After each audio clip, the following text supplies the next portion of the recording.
आप जैसे वहाँ पे लोगों से बात करते हो, तो आपने जैसे वहाँ पे तो डेमोक्रेसी है ही नहीं, तो वो कुछ कहते हैं इस चीज़ के बारे में कि भाई हमें चाहिए, या क्या सीन है? मुझे लगता था कि इनको चाहिए होगी, बट ये बेचारे घुट रहे हैं, है ना। भाई मेरा मानना तो यही था कि हम तो बोलते हैं कि आज़ादी तो आज़ादी होती है, बट एक बंदे ने मुझे बहुत लॉजिकल बात बताई जिस एंगल से मैंने कभी सोचा ही नहीं। मैं था चोंगकिंग में, चोंगचिंग है या चोंगकिंग है, वो जो 380 सिटी है, तो उसमें मैं वीडियोस बना रहा था। तो बंदा पता लगा ही लेता है कि भाई ये व्लॉगर है, वीडियो बना रहा है। तो मैं जाके बैठा, तो बहुत ज़्यादा गर्मी थी उस टाइम पे, तो बंदा मेरे पीछे बैठा था, 2-4 लड़कियाँ थी, वो ग्रुप था पूरा। तो बोला यार आप व्लॉगर हो? मैंने बोला हाँ। तो उसने मेरी प्रोफाइल देखी और यार हमने पहली बार किसी मतलब ऐसे कंटेंट क्रिएटर से मिले हैं कितने फॉलोवर हो। तो बात होने लगी, और उस ट्रांसलेटर से ही कर रहा था मैं, वरना तो कहाँ कर पाते हैं बहुत, तो इसलिए अच्छी से बात हो पा रही थी। तो वो बोला आप इंस्टा दे दो मुझे। यार इंस्टा, यार तेरे यहाँ तो इंस्टा चलता नहीं, तुम्हारे यहाँ तो चलता नहीं। तो वो कह रहा है कि मैं ना सरकार के उस विभाग में काम करता हूँ जिसमें मेरे पास एक्सेस है। अच्छा, तो इसका मतलब एक तो बात देखो कि उनकी गवर्नमेंट भी एक्सेस लेती है, मतलब ये जो हम वीडियोस देख रहे हैं ये गवर्नमेंट ही उसको प्रमोट करती है कि भाई हम तो कर सकें, बट हमारे अंदर ना आ सके जो ये कंटेंट डालते हैं। ठीक है, फिर ऐसे ही मैंने उसको पूछा, जब वो बोला कि इंडिया की हम वीडियोस देखते हैं टिकटॉक पे, यार उसमें ऐसा ऐसा होता है फूड का गंदा वाला। अब तूने तो मेरे तार छेड़ दिया, मैं भी छेड़ूंगा। फिर मैंने उसको समझाया भाई ऐसा नहीं होता, और वो कोरिया वाली वीडियो दिखाई थी कि देखो ये आए थे, इनका भी पर्सपेक्टिव बदल गया। तो कहता अच्छा। तो मैंने बोला अब तू मुझे एक बात बता कि तुम्हारे यहाँ जैसे डेमोक्रेसी नहीं है भाई, ठीक है कि। और सबसे बड़ी बात ये थी कि उनके लिए बहुत बड़ी बात थी कि मैंने जब उनको बताया ना मैं ट्रैवल ब्लॉगर हूँ, मैं ट्रैवल करता हूँ, इस देश में जाऊँगा, और हम तो कभी नहीं जा पाएंगे। मैंने क्यों? तो कहते यार पैसा ही नहीं है। पैसा मतलब तुम तो इतने आगे बढ़ रहे हो, तो वहाँ ऐसा नहीं है कि सब लोगों पे बहुत पैसा है, क्योंकि हमने अक्सर सुना है चाइनीज बहुत अमीर होते हैं वैसे। वहाँ कुछ लोगों पे बहुत पैसा है, तो वो जीडीपी ऐसे बढ़ जाती है। जैसे घर में 5 बालक हैं, तो उनमें से एक बहुत अमीर हो जाए तो घर की जीडीपी बढ़ गई ना भाई, गाड़ी तो घर के भारी खड़ी होगी। ये थोड़ी पता है 4 भाई भिखमंगे हैं। तो वो वाला सिस्टम है। तो मैंने बोला ठीक है भाई। तो वो बोला कहाँ जाए? मैंने थाईलैंड वाईलैंड चला जी, ऐसी बात हुई। फिर मैंने उसको ये बोला कि भाई तुम्हारे यहाँ जैसे डेमोक्रेसी नहीं है, तो आपको लगता नहीं? मेरी फट भी रही थी ये बात बोलने में, क्योंकि जब मैंने वहाँ का सिम डाला हुआ है ना, तो मैंने ये तक भी सुना है कि वो जो सिम डालते हैं ना, मतलब काफ़ी चीज़ें ट्रैकिंग हो सकती हैं आपकी, क्योंकि ऐप भी उनके डाल रहे हो, अली पे भी डाल रहे हो, अली पे भी माइक्रोफोन का एक्सेस होता है। आप एक तरीके से किससे पूछ रहे हो, तो उनकी सरकार के खिलाफ ही तो बात कर रहे हो ये। पर मैंने फिर भी पूछ लिया, चूल तो है ही अपने कि भाई क्या। तो मुझसे बोला, उसने मुझे बताया कि भाई हमारे यहाँ पर ना 4 साल 1959 से लेकर 1962 के आसपास बहुत तगड़ी भुखमरी आई थी। तो हमारे यहाँ क्या है, हम चाइनीज़ में ज़्यादा फ्रीडम एंजॉय नहीं कर सकते। वो हमारे कल्चर में ही है कि जैसी अगर हमें फ्रीडम मिलती है ना, तो हम उसमें बहुत ज़्यादा, इसको क्या कह सकते हैं कि उंगली पकड़ के हाथ पकड़ने वाले लोग अय्याश हो जाते हैं, ज़्यादा ही फैल मतलब सब जाता गुड बना लेंगे, फिर एकदम से मतलब अनरेस्ट हो जाता है सोसाइटी में। ये हमने देखा हुआ है हमारे इतिहास में, शायद आपने पता नहीं, इतिहास में सबसे ज़्यादा भुखमरी में कहीं लोग मरे हैं तो चाइना में मरे, करोड़ों लोग। वो इसी सिविल अनरेस्ट और पॉलिसीज की वजह से हुआ था। तो अब उनके अंदर ये बात आ चुकी है कि हम ऐसे हैं कि हमें कंट्रोल करना पड़ेगा। और ये भाई मैंने उनकी सोसाइटी में देखा है, आप 1000 कैमरे के बीच में भी यार फेंक सकते हो सामान, तो आप मतलब बहुत अंदर से खलीफा आदमी हो। सोचो अगर नहीं होगा तो क्या करोगे, है कि नहीं? मैंने भाई लड़ते हुए देखा है इनको, इतना गाली गलौज करते हुए देखा, चिल्लाते हैं फोन पे। तो ये हैं मेट्रो में भाई, हमारे यहाँ अब लोगों में सिविक सेंस है कि मेट्रो में साइड खड़े हैं, एक 70 साल के बुड्ढे को हमारी उम्र का जवान लड़का बॉडी बिल्डर ऐसा टक्कर मार के गया भाई, अंकल ऐसे शक्तिमान की तरह घूम गए।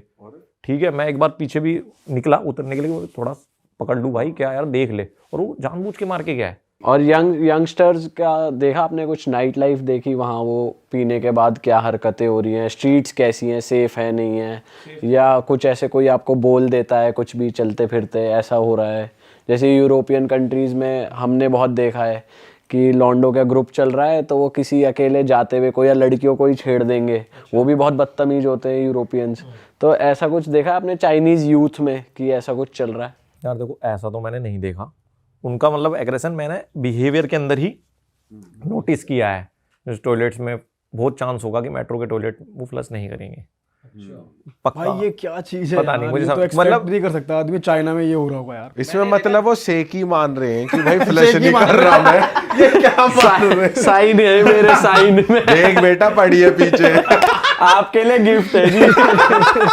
मेरा मतलब ये है कि मुझे जो लगा कि जहां भी कैमरा नहीं है ना तो वहां वो फ्रस्ट्रेशन सी निकाल देते हैं, समझ रहे हो, क्योंकि वो भी शायद थोड़ा थक चुके तो होंगे यार, कोई ना कोई तो जहां उनको मौका मिलता है धक्का मार दिया क्या हो रहा है, तो ऐसा। और भाई इतने अजीब होते हैं वो, मैं आप सोच के देखो कि मैं बस से जा रहा था बीजिंग से, 3 बजे रात में मेरे पीछे बैठ के फुल आवाज में टिकटॉक चला रहा भाई, मैं सो रहा हूँ, लड़की, और भाई इरिटेट फुल आवाज, मतलब जिसको कहते हैं चाइनीज फोन है तो स्पीकर भी ऐसे बड़े बड़े होंगे, मैं यूं पीछे देख रहा हूँ यार ये क्या है। और ये मैं बहुत नोट किया भाई, बसों में फुल स्पीकर पे चल रहे हैं, मतलब वो उलट हैं। आप सिविक सेंस की वजह से वहां पर भी कमी है, कह सकते हैं लोगों में, ये कुछ कह हद तक। सकते हो। और तब है कि जब इतना स्ट्रिक्ट है, सोच के देखो। तो मैं, उस बंदे ने बोला ना मुझे कि हमारे यहाँ ऐसा है, तो फिर मैंने ना धीरे धीरे चीजें कनेक्ट करी कि हाँ यार ये भी देखा है, ये भी देखा है। तो उनका मानना ये है कि हमें कंट्रोल करना मुश्किल है, इसलिए हम इस जो अभी हमारी ऑर्गेनाइजेशन बनी हुई है एक पार्टी, हम इसी के थ्रू चल सकते हैं। हम लातों के ही भूत हैं। हाँ, तो मुझे लगता है उनकी एक्सेप्टेंस है, वो हम सोचते हैं उन्हें चाहिए, उन्हें नहीं चाहिए।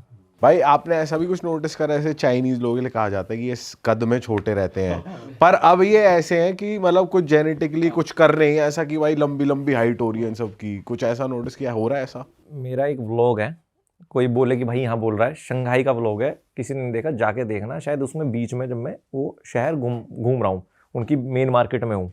एक तो भाई सबसे बड़ी बात, उनके हर शहर में ना न्यूयॉर्क का टाइम स्क्वायर बना रखे हैं उन्होंने। न्यूयॉर्क का टाइम स्क्वायर पे 2-4 स्क्रीन लोग देख के मतलब बढ़िया अच्छा लगता है भाई, बढ़िया लगता है वो, चकाचौंध है वो तो। उनके हर शहर में भाई, और ऐसा नहीं छोटा मोटा लेवल भाई। सोचो गुची, अरमानी, ये ब्रांड तो, हर्मीज तो ऐसे पड़े हुए हैं वहां पर जैसे कुछ है ही नहीं, ये कुछ है ही और नहीं भरे हुए हैं लोग, भरे हुए भाई, इस गली में उस गली में गुची है, उस गली नहीं में मतलब दोबारा मैं गुची पूछ है। रहा हूँ, लोग शॉपिंग कर रहे हैं खूब। करते तो हैं भाई, करते तो हैं भाई। जैसे हमने यूके में देखा है, चाइनीज वो एक बिस्टर विलेज है वहाँ जहाँ डिस्काउंट लगता है ऐसे उस पे, तो वो फेमस इसलिए कि चाइनीज खाली सूटकेस लेकर आते हैं वहाँ और भर के शॉपिंग करते हैं भाई। expensive है वो। हाँ, एक्सपेंसिव ब्रांड्स है, पर वो डिस्काउंटेड रेट पे मिलते हैं वहाँ पे उन बिस्टर विलेज में, तो वहाँ चाइनीज शॉपर्स बहुत आते हैं। तो हमने ऐसे देखा है, चाइनीज शौकीन होते हैं और पैसे वाले भी होते हैं। भाई। पैसा तो देखो रखेंगे ना, कि उनके देश में जब सिस्टम ही है कि आप घर नहीं खरीद सकते, मतलब आप कितने भी अमीर हो लीज पे मिलेगा, 70 साल की लीज है आपका खुद का घर, और 40 साल की दुकान होती है। तो अगर आपको उनके पर्सपेक्टिव से देखा जाए तो वो ये बोलते हैं कि जिसने खरीदा है 30 साल में, नॉर्मल एवरेज बंदा घर खरीदता है, तो 70 साल हो गए तो 100 साल का हो गया तो मर जाएगा, उसका लड़का भी 20, 30, 40 साल का हो जाएगा। तो उसको हम काबिल बनाना चाहते हैं अपनी जनता को, ठलवा नहीं। उनका मानना ये है कि भाई ताकि उसके पास करने के लिए होगा क्या, तो और वेल्थ भी ऐसे ट्रांसफ़र होती रहेगी, सरकार हमेशा पावरफुल रहेगी। तो क्योंकि प्रॉपर्टी से लोग ज़्यादा अमीर हो जाते हैं, तो उनकी एक पॉलिसी है कि कोई भी बंदा हमसे अमीर नहीं हो सकता सरकार से, तो इसलिए वो सेविंग करते हैं कि घर खरीदना पड़ सकता है। आपकी एक वीडियो बहुत वायरल हुई थी, करोड़ों में व्यूज़ आए थे, कि आप वो दिखा रहे थे उसमें कि सीढ़ियाँ हैं, एस्केलेटर्स हैं, और वो एकदम डीप डाउन पाताल लोक में जा रही हैं, आपने उसे पाताल लोक की सीढ़ियाँ बता दी, वो था क्या? भाई मुझे क्या पता चला कि जब मैं उस 8D सिटी में गया था, मैंने सुना तो था कि 8D सिटी है। अब मैंने जितनी वीडियोस देखी थी, उस वीडियो में वो क्विक्सिंग बिल्डिंग जो है सिर्फ वही दिखाई जाती है। तो मैंने सोचा कि ऐसा हो सकता है एक शहर है और उसमें एक बिल्डिंग है, और उसका ये पैमाना होगा कि भाई ग्राउंड फ्लोर और 20th फ्लोर होता है। तो मैं बस वही बिल्डिंग देखने गया था। तो जैसे ही मैं उस शहर में गया, मैंने अपना होटल बुक किया हुआ था आसपास ही सिटी सेंटर के तो हुआ क्या, मैंने चेक इन किया अपना होटल में। जैसे ही मैं चेक इन करके कि चलते हैं भाई बाहर घूमते हैं, तो आदमी क्या करेगा बाहर जाने के लिए, सबसे पहले किसी भी फ्लोर पे वो ग्राउंड फ्लोर जाएगा। मैंने ग्राउंड फ्लोर बटन दबाया, मैं बाहर निकला, यार ये जगह तो कुछ अलग सी लग रही है, जहाँ से घुसे थे ये तो वो नहीं है। तो क्योंकि आप बाहर निकलो जिस रास्ते से थोड़ा पता चल जाता है, मैं थोड़ा सा ऐसा हुआ। अब उससे पूछूं भी क्या यार, उसको समझ ना आए, है ना। मैं दोबारा एक्सीलेटर पे गया। अब मेरे साथ जो नैना दी, उसने बोला कि यार 11वें फ्लोर से आए थे हम। मैंने बोला यार 11वें फ्लोर से कैसे आ जाएंगे, कैसी बातें कर रही है तू, 11वें फ्लोर से टैक्सी कैसे छोड़ जाएगी हमें, हम वहाँ तो हाईवे था। कहती 11वें से आई, मैंने देखा है, मैं भी यही देख रही थी, मैं बोली नहीं 11वां फ्लोर लिखा है। भाई मैं गया, मैंने 11वां फ्लोर दबाया और वहाँ हाईवे, 11th फ्लोर पे वहाँ सामने मॉल है, वहीं वो मुझे छोड़ के गया था, वही गेट था एंट्री का। 5 मिनट तो भाई मैं हैंग सा हो गया। मैं बैठा आराम से, और वहाँ वो था ल्यूकिन, मैंने इसकी कॉफ़ी पी लेते हैं, थोड़ा समझते हैं होश आ जाएगा थोड़ा मैं समझता हूँ, थोड़ा पढ़ता हूँ कि है क्या चक्कर, क्योंकि मुझे समझ नहीं आ रहा था कि बिल्डिंग बनाई भी तो है, पहाड़ है तो ऐसा बनाई होगी, ये ग्राउंड फ्लोर निकला, फिर ये 11वें फ्लोर पे भी हाईवे है, मॉल खड़े हुए हैं। तो भाई वो पूरा शहर ही लेयरिंग में बनाया हुआ है। कैसी बनावट है भाई, कौन इंजीनियर है भाई? आप सोचो, और ऐसा नहीं है, सबसे बड़ी बात है कि तो आप उसके ग्राउंड फ्लोर पे गए, देखा आपने? भाई ग्राउंड फ्लोर पे गया तो मेट्रो जा रही है, शहर बने हुए हैं, हाईवे है, नदी है। और जब उस पर आया हूँ 11वें फ्लोर पे, वहां भी वो है, क्या नाम है, हाईवे जा रहा है पूरा एज इट इज। लग रहा है कि वो ग्राउंड फ्लोर और है, आपको ग्राउंड लग रहा है फ्लोर 11th फ्लोर भी। से, ग्राउंड फ्लोर से जब आप ऊपर देख रहे हो तो आसमान दिख रहा है या क्या दिख रहा है? तुमने ना एक बात बिल्कुल सही बोली। जब मैं हैंग हुआ वहां पे, तो मैं ल्यूकिन में बैठा था, तो मेरा वो दोस्त जिसके बारे में बात कर, मैंने उसको कॉल किया, तो मैंने भाई यार मैं तो दिमाग खराब हो गया है, क्या शहर है, कह रहा क्या हुआ, तो मैं वो ऐसे हुआ, कह रहा भाई ये चाइनीज बहुत तगड़े हैं, 11वें फ्लोर पे चेक करो, चद्दर होगी, आसमान की चद्दर। कह रहा भाई मैंने देखा है, ये साले यूरोपियन भी चद्दर बिछा देते हैं उस पहाड़ के ऊपर। वो जो है जोन्सफ्रोंग है, क्या नाम है ना, उसमें स्विट्जरलैंड में जब आप जाते हो ना, वो लेके केबल कार लेके, तो कई बार वहां पर ना वो चद्दर बिछी होती है स्नो की। हाँ, स्नो नहीं होती। स्नो नहीं होती। हाँ, तो उसने बोला भाई ऐसा होगा। मैं भाई तू पागल है क्या, मैं सामने खड़ा हूँ, ये क्या दिख नहीं रहा क्या मुझे, पागल हूँ, पूरा शहर दिख रहा है। कह रहा ऐसे कैसे पॉसिबल है। तो भाई है यार उस शहर में, वो पहाड़ों को कट करके बीच में ऐसे ऐसे बिल्डिंगें बनाई हुई हैं कि जिस तरफ से पहाड़ जा रहा है वहां से हाईवे निकाल दिया, फिर ऐसे निकाल दिया। मेरी वीडियो में मैंने एक्सप्लेन किया, उसकी हमने वीडियो फिर पिक्चराइजेशन बनाई कि वो बनाया कैसे है, कि एक बिल्डिंग का एक पहाड़ ऐसे जा रहा है तो उस पर हाईवे है, फिर दूसरा पहाड़ नीचे जा रहा था, ऐसे हाईवे है। और भाई वहाँ के जैसे इंडिया के हाईवे तो ऐसे हैं कि भाई 4 लेन बन गया, 6 लेन बन गया, उसी में हाइप बन जाती है।